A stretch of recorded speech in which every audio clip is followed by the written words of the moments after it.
Well, I've got some bones to pick with these so-called skeptics out there. You've got the skeptics who believe in a number of little theories and truths and evidence. Well, these skeptics are, pretty dumb, because their evidence is just ignoring a lot of what's already been proven and what makes sense.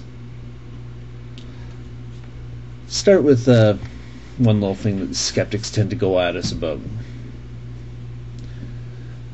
Whether or not we went to the moon.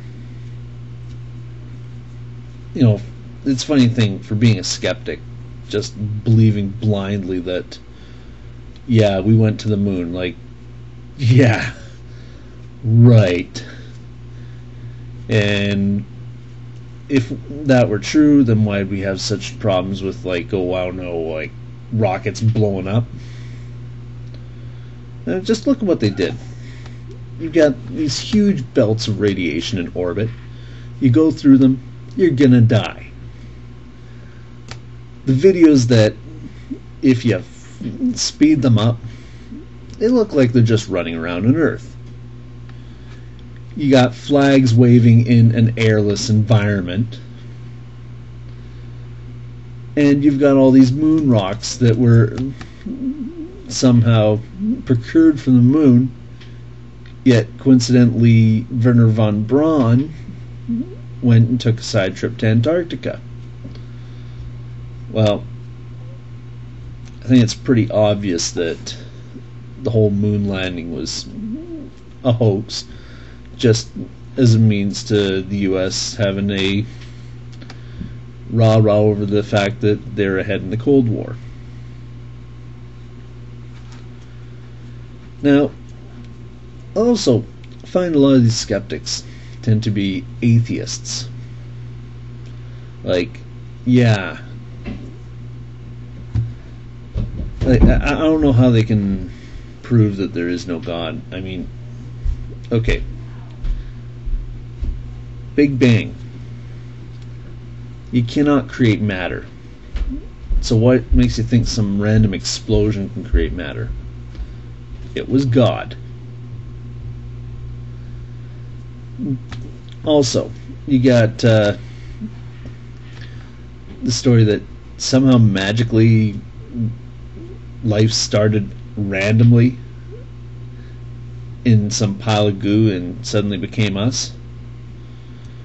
I mean, we're pretty complex. I mean, seeing how detailed the eye is, that just doesn't come out of nowhere. Unless someone, I don't know, designed it. You've got the atheists going on about how God is evil. I mean, yeah, in the Old Testament he was rough, but he had to be. That's why Jesus came. And how can an atheist say that, oh, I don't believe in Jesus, when if you pray to him, you know it's there? This is all kind of like the way a lot of skeptics tend to be PC users. I mean, everyone knows that Macs don't get spyware or viruses. So why do they always seem to use PCs all the time? Or the fact that Macs don't have to worry about all that free software, that trial stuff. They also never have to worry about updating your frickin' operating system. I mean, really. All you really need is what you get out of the box when you turn your Mac on. But then, what do you know? I guess we're not critical enough for you.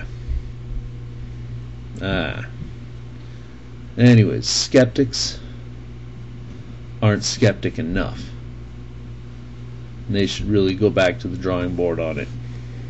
True North out.